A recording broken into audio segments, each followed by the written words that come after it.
திருப்புகழ் அப்படிங்கிறது அது வந்து ஒரு எப்படி சொல்றது, முருகனுடைய எழுத்து வடிவம்.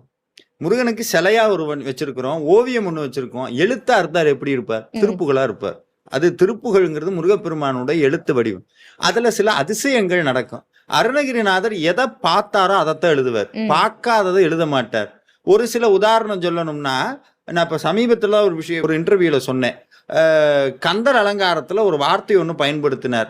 தூதரும் கண்டு திண்டாடல் ஒழித்து எனக்கு காலை மாலை முன்னிற்குமே கந்தவேல் மருங்கில் கட்டிய சேலையும் சீராவும். அதாவது குருவாள் முருகன் வச்சிருப்பாரு.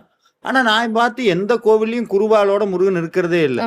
ஆனா சமீபத்துல ஒரு வைத்தீஸ்வரன் கோவில் முத்துக்குமார சுவாமியினுடைய அந்த ஆராய்ச்சி வீடியோ ஒண்ணு பார்த்துட்டு இருக்கேன். அங்க முருகன் வாளோட இருக்கிறார். வைத்தீஸ்வரன் கோயில்ல அந்த வாள் யார் கொடுத்தோம்னா அம்பாள் கொடுத்தது.